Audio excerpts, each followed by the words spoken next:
Assalamualaikum Bu Enu. Waalaikumsalam. Bu Enu, mohon maaf, ini kami mau minta waktu sebentar untuk melakukan wawancara pada tugas kami di modul 3.1 mengenai dilema etika. Dan ini nanti kami akan berbagi pertanyaannya. Ini nanti akan menanyakan 8 pertanyaan terkait kebijakan-kebijakan yang sudah Bu Enu ambil atau Bu Enu buat terkait kasus-kasus yang sudah Bu Enu hadapi. Begitu. Pertanyaan pertama nanti langsung sama Pak. Silakan Pak. Terima kasih waktunya. Terima kasih Bu Enu untuk waktunya. Ini ada beberapa pertanyaan yang mau saya tanyakan.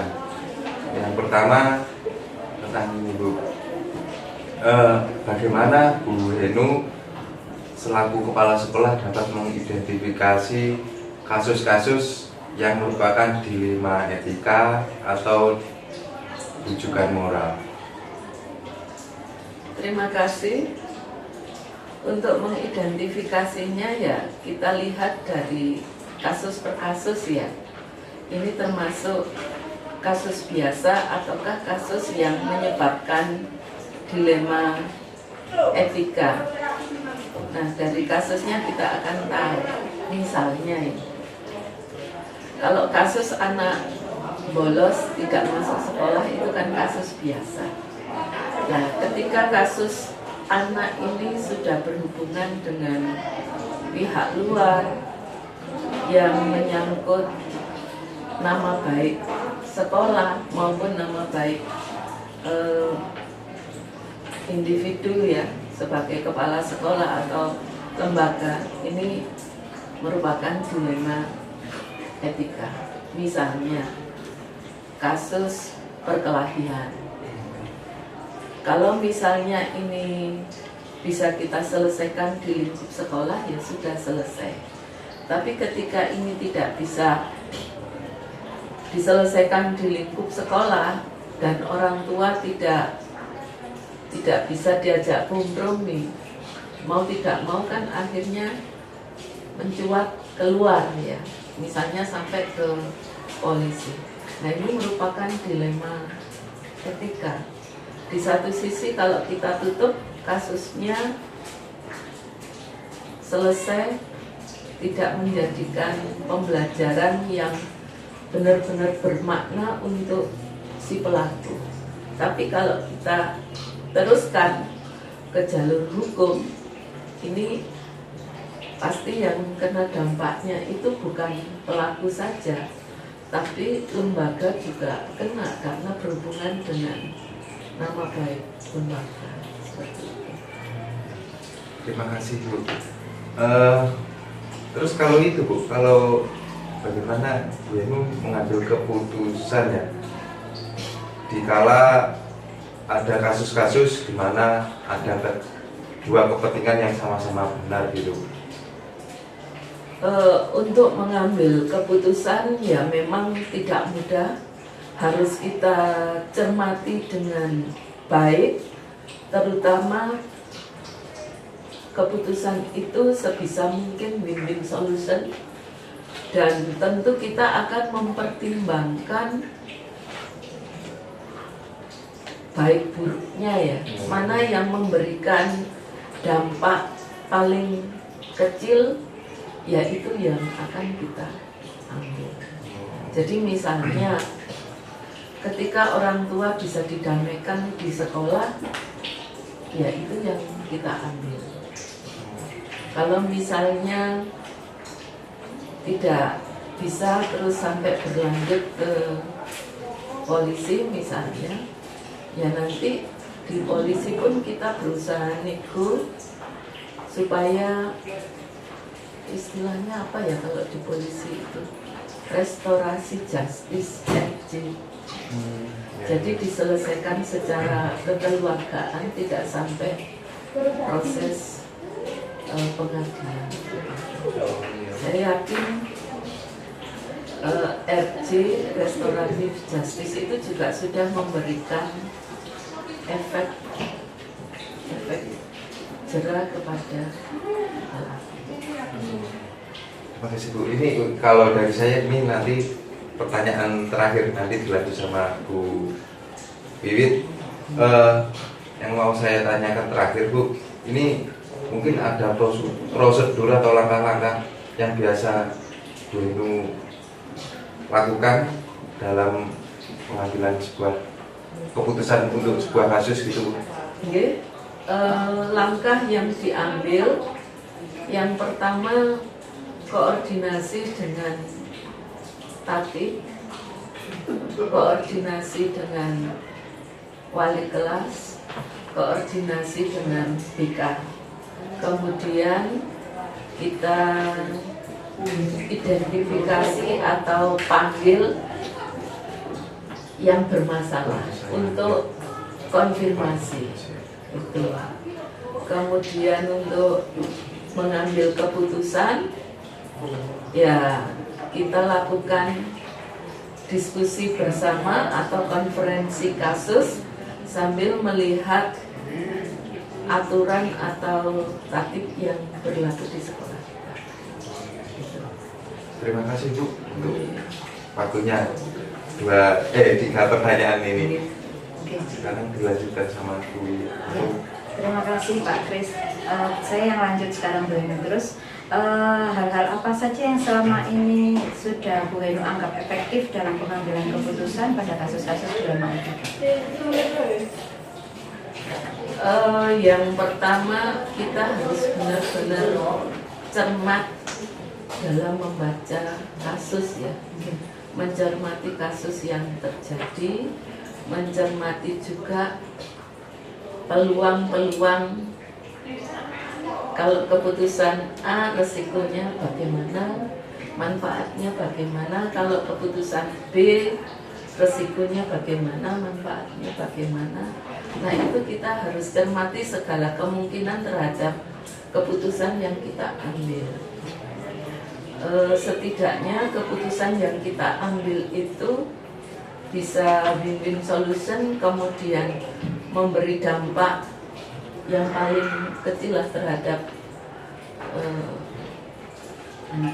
nama baik sekolah atau lembaga, kemudian bisa memberi pemahaman kepada pelaku atau anak atas kesalahan yang sudah diperbuat. Terus hal-hal apa yang selama ini merupakan tantangan dalam pengambilan keputusan pada kasus-kasus dilema etika? Tantangannya adalah mengambil keputusan yang terbaik, yang resikonya paling kecil tapi berdampak pada pemahaman pelaku untuk tidak mengulangi perbuatannya. Ini tidak mudah bagi saya karena butuh banyak pertimbangan, termasuk juga pertimbangan dari pihak-pihak yang terkait seperti BK. Ini pertanyaan terakhir yang dari saya Bu Henu. Apakah Bu Henu memiliki sebuah tata kelola atau jadwal tertentu dalam sebuah penyelesaian kasus dilema etika? Langsung diselesaikan di tempat atau membuat jadwal dalam menyelesaikannya atau menjalankan bentuk prosedur tertentu?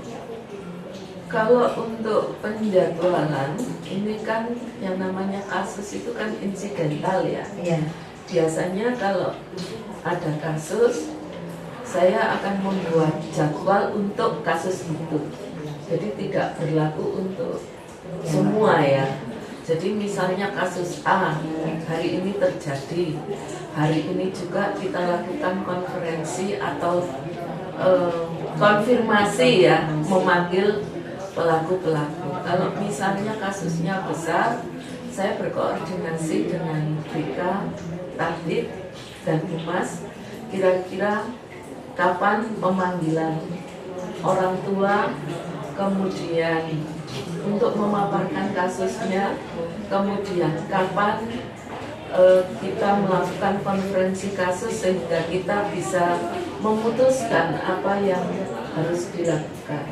Jadi langkah-langkah itu bergantung pada kasusnya ya Bu? Iya. Ketika kasus itu memang berat, jadi ada prosedur langkah-langkah seperti itu tadi. Iya, jadi yang pertama identifikasi, konfirmasi, kemudian kalau sudah konfirmasi kita panggil orang tua, kemudian konferensi kasus, kemudian baru kita ambil keputusan. Ternyata kalau kasusnya lumayan besar, prosedurnya juga lumayan panjang ya Bu? Panjang karena melibatkan banyak pihak dan supaya kita dalam mengambil keputusan itu tidak salah langkah. Oke. Terima kasih Bu, itu dari saya akan dilanjut sama Pak Isnai. Terima kasih Bu. Tadi sudah dijelaskan bahwa dalam pengambilan keputusan itu harus minim solusi dan minim resiko Bu. Iya. Lalu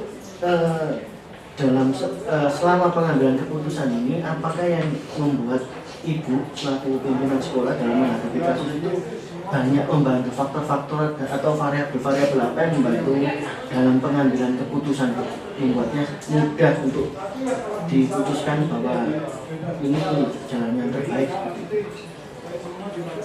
Yang memudahkan itu kalau kita memang sudah punya posnya, prosedurnya gitu ya.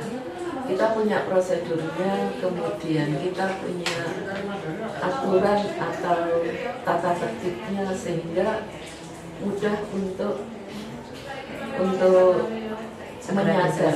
menyelesaikan dan juga menyadarkan pihak-pihak yang terlibat.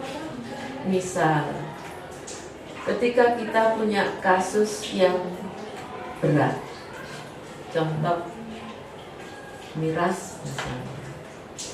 Nah, ditatipkan miras itu kan sudah kategori pelanggaran berat.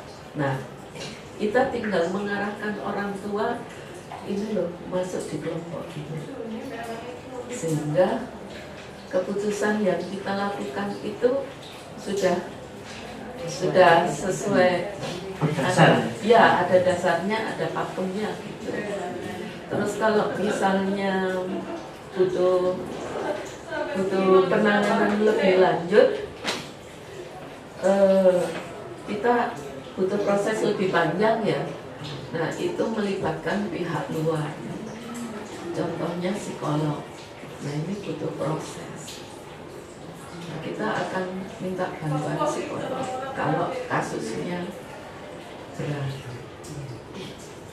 Dan si anak juga perlu penanganan khusus, sehingga kami melibatkan psikolog. Pertanyaan terakhir dari kami Bu, dari semua hal yang disampaikan tadi, pembelajaran apa yang bisa Ibu Kepala Sekolah petik dalam mengambil keputusan kasus dilema etika? Menghadapi kasus dilema etika, saya harus benar-benar mempertimbangkan betul, memikirkan betul keputusan yang mau diambil. Nah, itu harus dipertimbangkan matang-matang gitu ya, supaya satu, saya pribadi siap mental ketika memutuskan. Terus yang kedua, secara administrasi kita tidak salah. Kemudian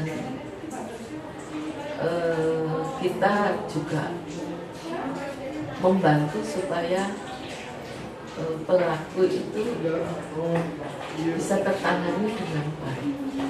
Jadi memang butuh pemikiran dan pertimbangan yang matang sebelum kita benar-benar memutuskan, sehingga kita siap dengan segala resiko dari keputusan yang sudah kita ambil.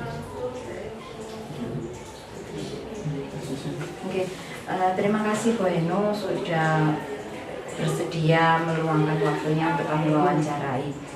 Ini merupakan salah satu tugas yang harus kami kerjakan ketika mengikuti CDP ini. Ternyata ketika berproses dan selalu ada materi-materi, muatan-muatan mengenai keterampilan menjadi kepala sekolah, menjadi pengawas itu. Dan setelah melakukan wawancara ini kok saya jadi merasa itu semua tidak mudah gitu untuk dilakukan, sehingga kami hanya bisa mendoakan supaya Bu Henu itu sehat selalu ketika menghadapi kasus itu, sehingga tidak membawa efek jauh ke dalam yang nantinya untuk Bu Henu sendiri yang harus tanggung. Tapi yaitu tadi, Bu Henu sudah sangat hebat melibatkan tim sesuai prosedur. Semoga ini membawa manfaat juga untuk kami. Terima kasih untuk Bu Henu sudah memberikan kesempatannya. Sekian dari kami. Wassalamualaikum warahmatullahi wabarakatuh.